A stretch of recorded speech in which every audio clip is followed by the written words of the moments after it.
Ladies and gentlemen, welcome to your favorite podcast. This is Real Estate Investor MBA.com.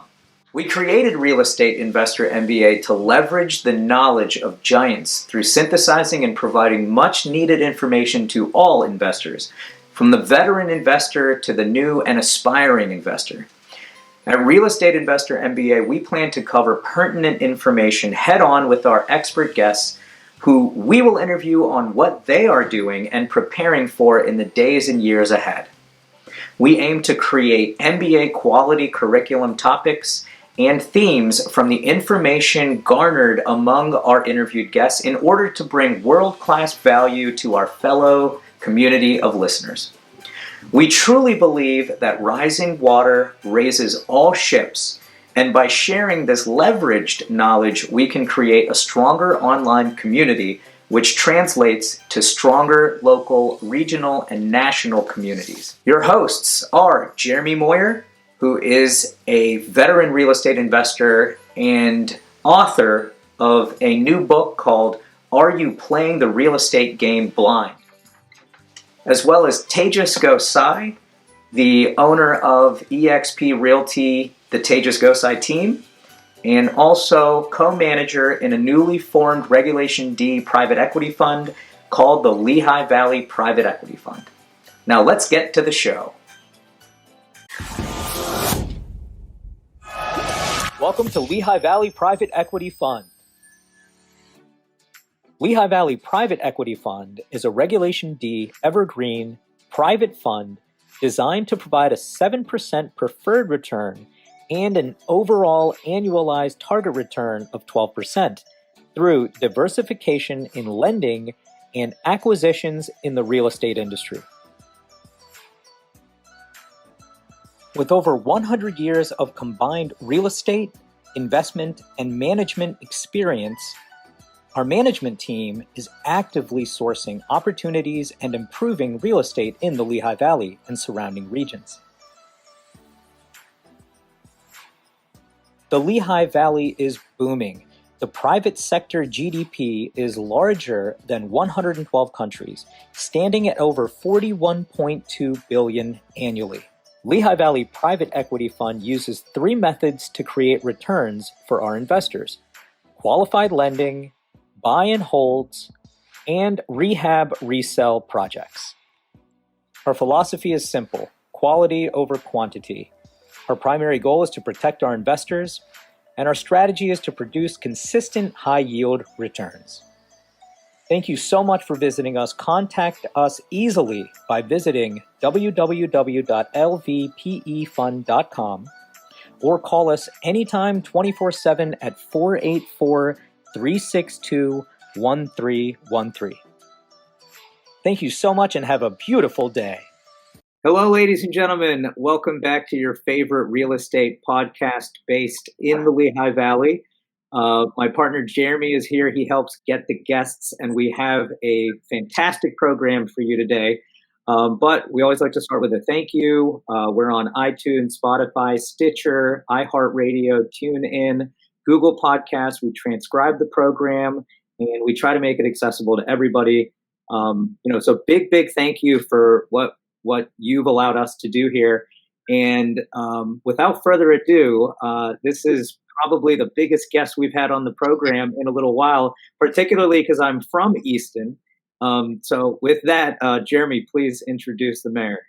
Absolutely. So I'm excited to announce our guest, Mayor Sal Panto. Mayor Panto is beginning his fourth consecutive term in office with the City of Easton after winning the 2019 election in November with over 80% of the votes. Pretty impressive. He's recognized as a highly effective governmental leader, credited with making Easton a cleaner and safer city in both its neighborhoods and its historic downtown district. Mayor Panto is credited with bringing fiscal stability to the city. In 2008, the city was on verge of filing for Act 47, already entered early intervention plan. But at the time when the nation was experiencing its worst recession since the Great Depression, Mayor Panto and his team have had 12 straight years with no increase in real estate taxes and a year-end surplus all 11 years. His financial management has earned the city an increase in its Standard & Poor's rating. And then Mayor Panto is right now leading an economic development program that's experiencing almost $1 billion in public and private investment and the creation of hundreds of new jobs in the city. Also proud of the green housing rehabilitation program he started in the neighborhoods, and many successful small businesses opening the neighborhoods in downtown as well. So Mayor Panto, thank you for your time this afternoon and joining us. Thank you, Jeremy. It's a pleasure to be here. Awesome. Can you just tell our listeners a little bit more about yourself, your background, and why you wanted to enter public service?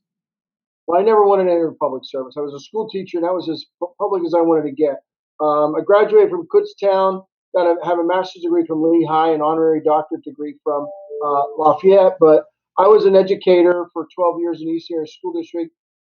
Went to Lehigh to get my principal's certificate, my master's degree, and then assumed I was going to become a principal, and then my goal was to be a superintendent of schools. I got diverted in 2007 and ran for mayor on a preservation platform. The announced candidate was not a preservationist, and the members of Historic Easton were encouraging me to run to save Easton from the post-urban renewal era. Easton went through a terrible demolition of our heart of our downtown and South Side and courthouse area in the 60s and 70s, and they didn't want that to occur, nor did I. So I ran at 31 years of age, and I won. I had 2 successful terms, and then the voters put me on a mandated vacation. I lost the 3rd term, and I came back in 2007. My wife was on city council, and I would go to meetings with her and stuff, and I saw that the neighborhoods were really falling apart. Now, the public won't believe this, but I really ran in 2007, not to help the downtown, but to help the neighborhoods.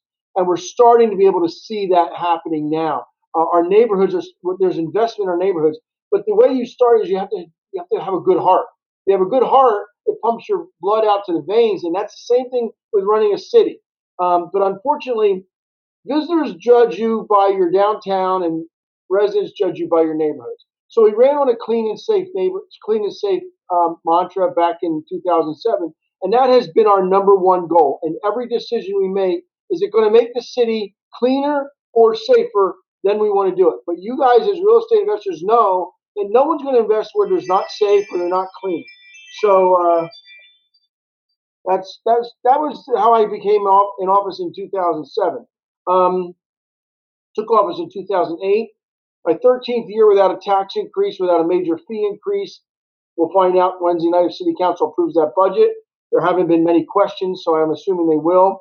And you know, we take every challenge. COVID has been our biggest challenge, obviously, but Easton's had a lot of challenges. COVID is just one of them that's affected our small businesses, and we will see some small businesses go out of business. And that's really, with my father, I was a business owner for 28 years. We owned Sal's Meat Market on College Hill, and I know what it's like to work every day to make payroll and mortgage payments and utilities with a small business. And small business people put a lot more time into their business for the return they get in monetary value, because if they would go out and work in the marketplace, they'd make more money per hour. But people who are in small business do it for the joy of serving people and providing their product. And I enjoyed our 28 years on College Hill. I have 4 children, 8 grandchildren. I like to travel. I travel to Europe as much as I can. I've been to Asia. I've been to Taiwan. I do like to travel, but that's the only advice. And I love to go out to eat at various restaurants, not just in Easton either.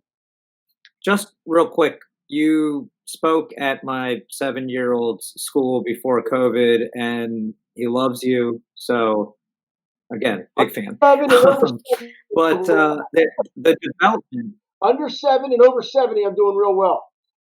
It's the middle-aged people that have a problem. Nice. Well, yeah, no, appreciate it. But as a real estate agent and also investor, Easton has just become remarkable. And I'm always telling people, I'm like, don't just go to Allentown. You know, you're skipping over a great town of Bethlehem. And frankly, Easton is the one that's been on the rise kind of exponentially. Talking about COVID real quick and hitting it hard, how are you dealing with it? And what do you see for the future with what's going on? First, let me say I love getting into schools. I still am an educator at heart, and I love getting into school districts. And I haven't been able to get in to a school since March. So COVID has stopped those activities. But I will tell you that I really like education. I think it's the way of the future of the city. I try to encourage kids that they don't have to go to college, but they have to have a good trade. And hopefully that wears off on them when the mayor comes in. I get all kinds of questions. Do you have a chauffeur? Do you have bodyguards? I mean, they look at the mayors on TV and it's a little different. My friend Eric Garcetti out in Los Angeles, yeah, he has them. And they all have in the big cities, but certainly not in Easton. I'm sorry, what was your point of your question? So just no one's ever seen a mayor deal with COVID, and you've dealt with it, and just a little bit more of the detail. I always look at the positive. There's still a lot of real estate activity. We are insulated. We weren't hit like other areas, but from your office, I can't imagine. And then what are you doing for the future? Well, it's a good question, and it comes up quite often. COVID has been a huge challenge, and as I always say, the governors were entrusted with dealing with COVID, and the mayors are entrusted with getting their economy back to where it needs to be. So we've concentrated on the latter. During COVID, obviously, we had to furlough people. We had our city has been really, our budget has been successful because we based our budget on the economy. So one of the things I did when I got in office was I looked for new money. And that new money came from places like the casino. We weren't getting any money from the casino in Bethlehem, Wind Creek. Allentown was getting $3.5 million a year, but we weren't getting anything. So when I found out they were asking for table games, I went to every meeting. I went out to Harrisburg.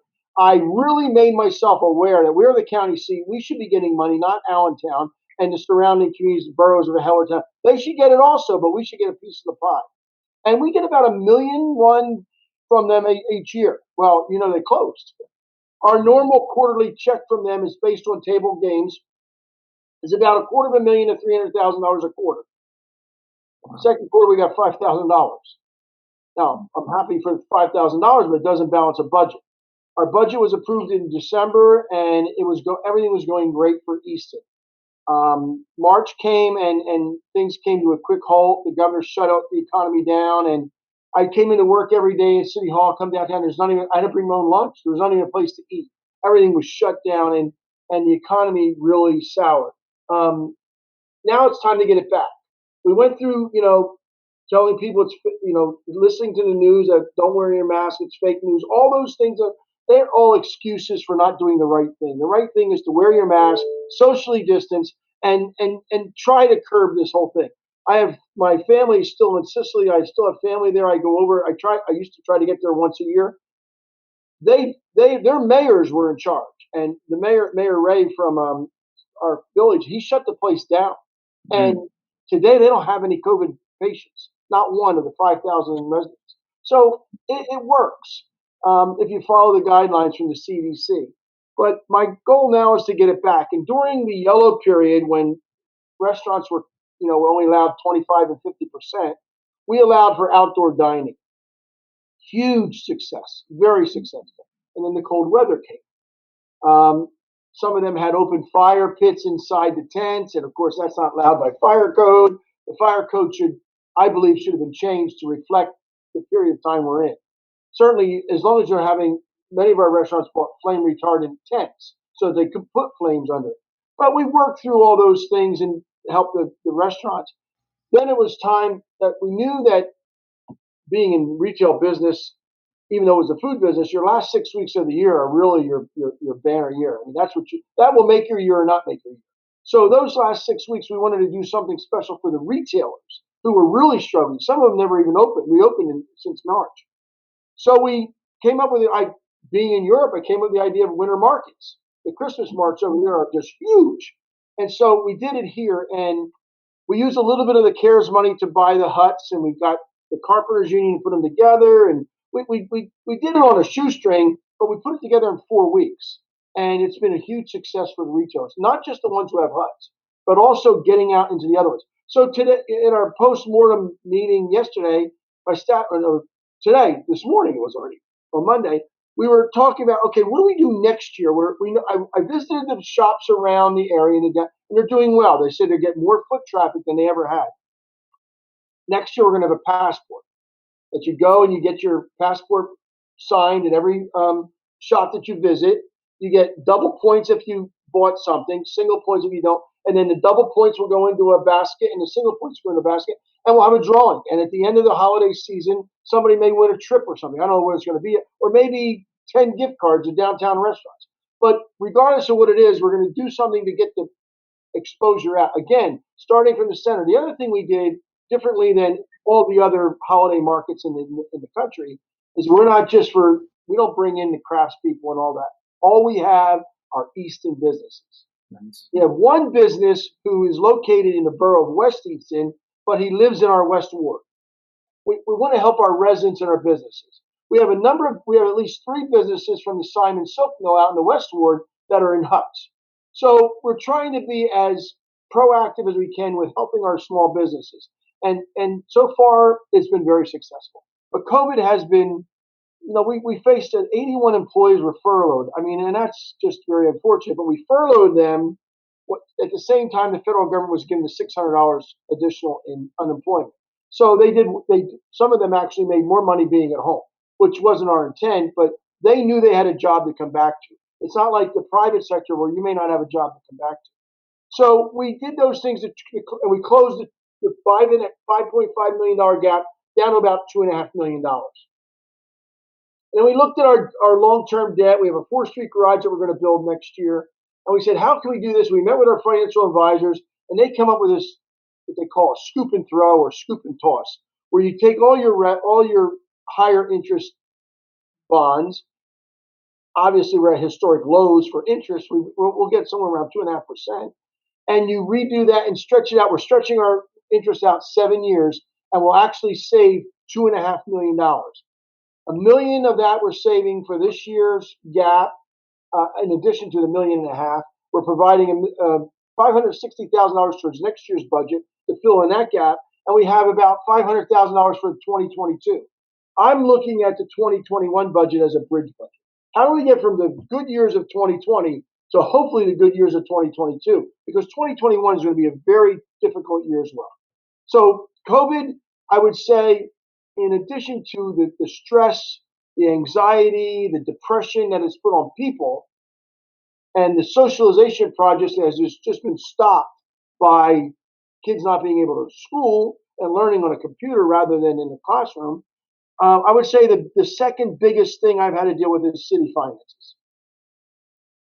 Other than that, yeah, it's here. Because, like you just said, the real estate market has done extremely well in Easton. We've rebounded. Not only have we rebounded, but we've also come to the point where all of the projects that we announced last year, they've been delayed 4 or 5 months, but they're all on the table. They're still there. They're still working, and they're going to happen. Hearst will move in next week across the street, bring 175 to 180 employees to our downtown. Those things are still moving, and that's the good news. Whereas the opposite is true for Allentown. They have all those big, beautiful big buildings and everything, but no one's working in them. So they're all at home working. So we're very fortunate. I mean, I talked to Mayor O'Connell. I mean, it's hurt their restaurants for lunch trade and everything else. We've been successful in that way. So it's really good. That's tremendous. So earlier in the interview, we kind of you started talking about your vision, kind of the city when you were running for mayor. If you've been in Easton I'm from the Valley, so I remember being there 20 years ago and being there last week. It's a huge difference. And can you, I mean, to make that change and to help facilitate that change, there has to be the vision from a leader. And then it has to trickle down to actually executing on a plan, bringing in capital from the outside. What had to happen, and what were those conversations with the private sector, and just to kind of get an idea of that? I think you bring up several points of how we attack this problem. I was born and raised in Easton, so I was really upset about the downfall of the city, especially the center city, and even our neighborhoods. I mean, there was no investment in our neighborhoods. People were fleeing the city all the way up to the mid 80s. And then when I took office, I think we had to turn it around. I always say my biggest goal of being in office is to make an Easton resident feel proud that they live in Easton. That wasn't true 15 years ago. People didn't say I was from Easton. They said, oh, from Palmertown, or from Workstown, or Glendon, but they didn't say they were from Easton. I really believe that people today are becoming more proud to say I'm from Easton. And that, to me, is the success of reaching my goal of that. But how do we do that? Well, there was this big building downtown called the Pomeroy Building, and it has been vacant for 37 years. And 6 mayors had tried to restore it, and I was 2 of them, one in the 80s and now. And we were very fortunate that we got Mark Mulligan to, well, first we got Lou Pector to agree to sell it because he was going to still mothball it. A developer came in from New Jersey, Mark Mulligan, and he was interested in that. We made the deal between the 2 of them, and then I went out and got a state grant for $2.5 million to help support the project. And Mark did a great job. He has 5 commercial facilities on the first floor and then about 35 apartments above it.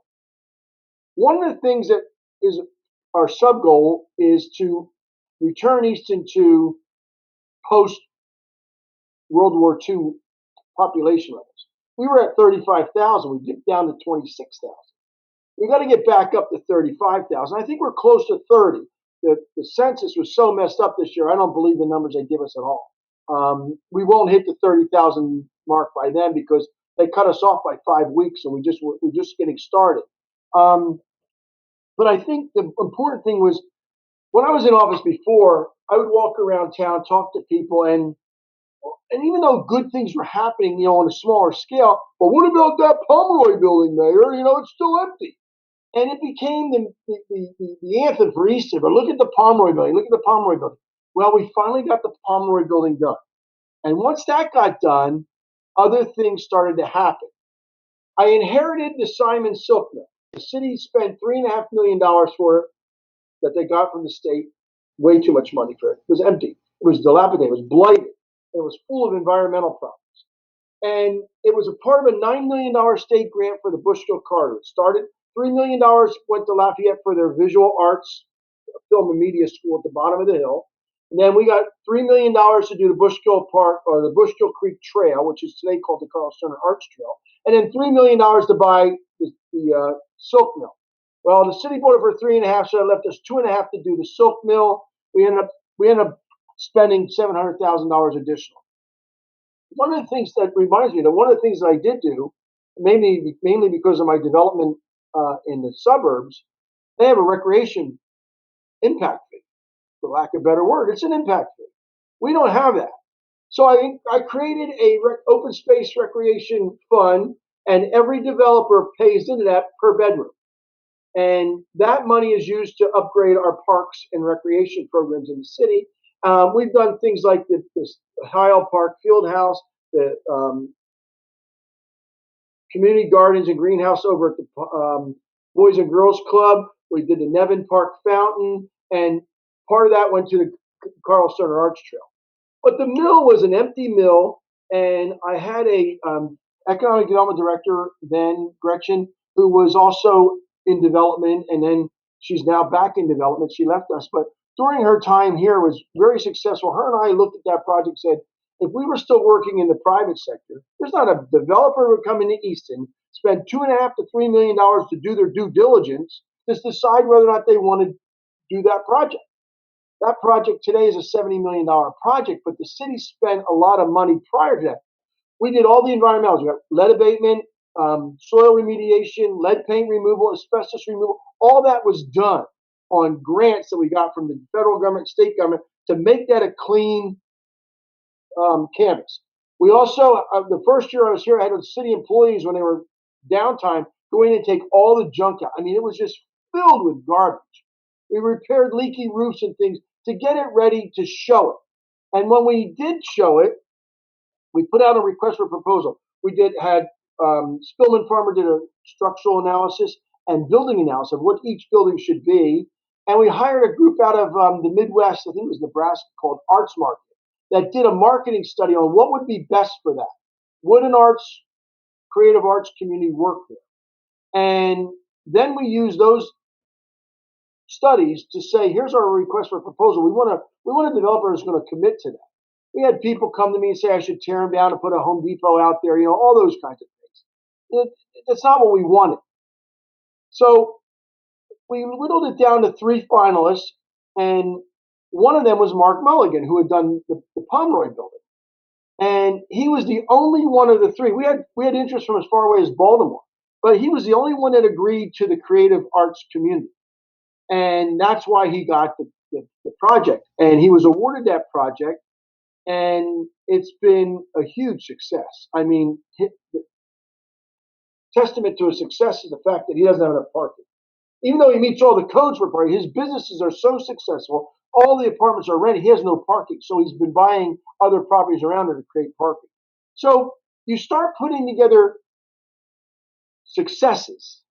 Success then breeds success, and pretty soon there's other developers coming into town, and all that starts to funnel into a steamroller going down a hill. And we've been very successful with almost $750 million of private and public interest. For example, we just bought the old iron and metal junkyard over on Bushkill Drive. Again, it connects to our Carl Stoner Art Trail by a railroad trestle, an old siding that used to service the industries down there. We're going to clean that up, make it a pedestrian bridge so that we can connect. The south side is 4 acres of open space that we can add maybe a soccer field or something like that, or a football field for the kids in the West Ward to be able to get to a lot easier. They can walk right up through the cemetery and then cross the creek on the pedestrian bridge. There's rhyme or reason. The same way we put a lot of money into public improvements, especially hiking trails, dog parks. Those are the things that, as you all know, are what young people want. I mean, I have Hearst across the street coming with 180 people. Well, guess what? When I made the presentation to them, I was asked to do a presentation on the trails. They have Bicycling Magazine and Runners Magazine. These are young professionals that are exercising a lot more than I do. And I gave a presentation on how close they were to the Delaware-Lehigh Trail.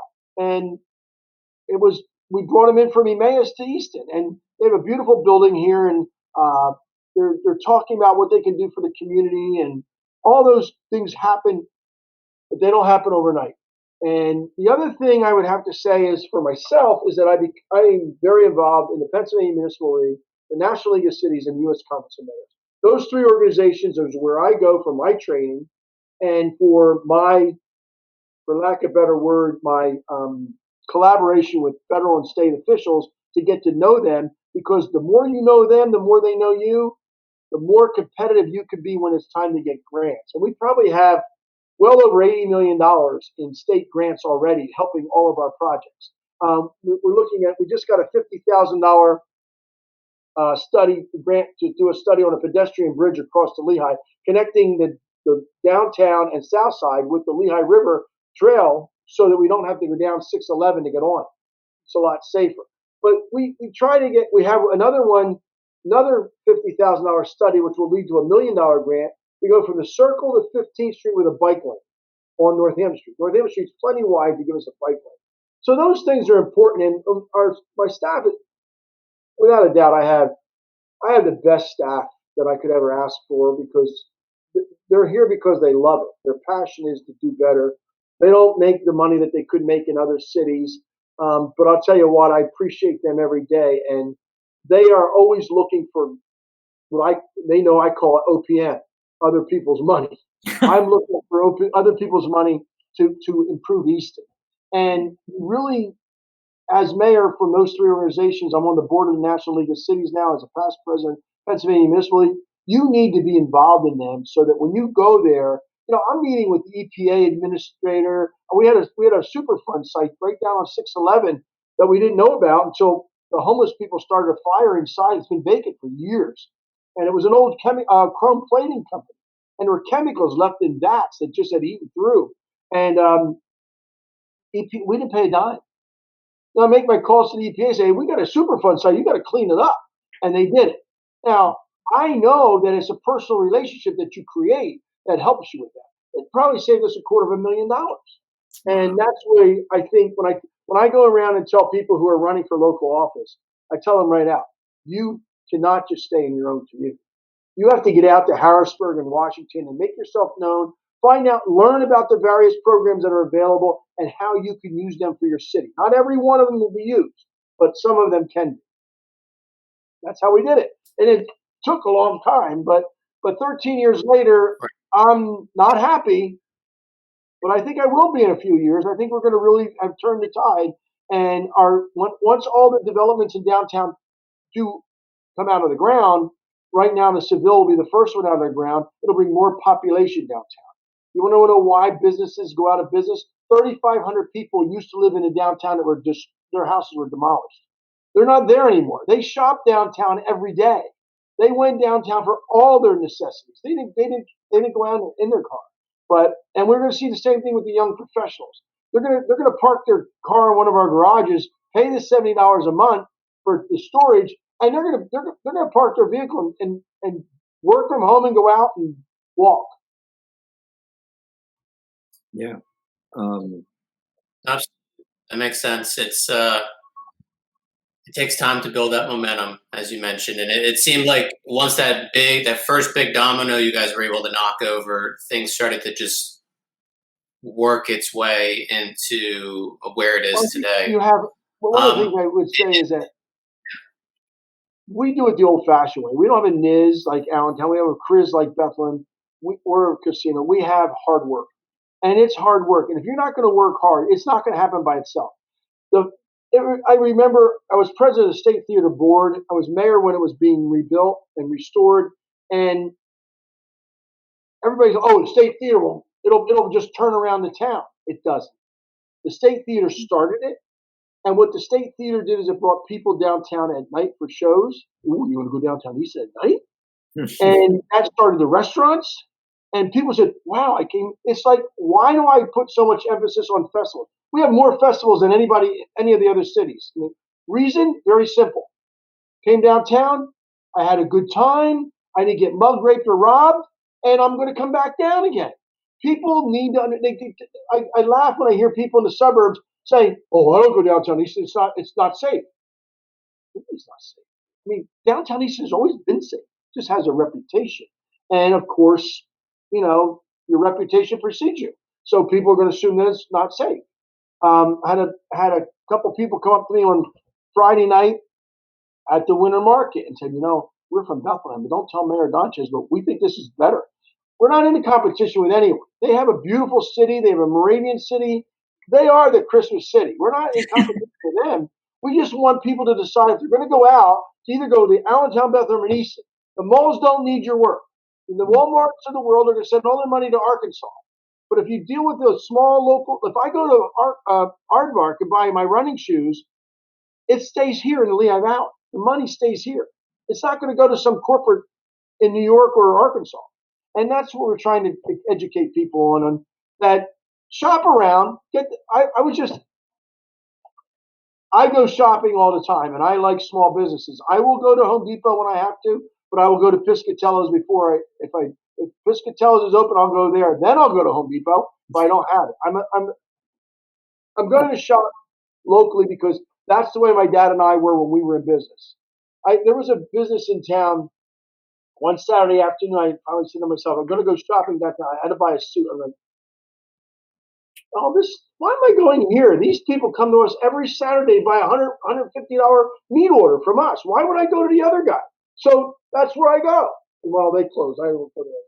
But it's something I think that young people understand today. I think young people are getting back to that.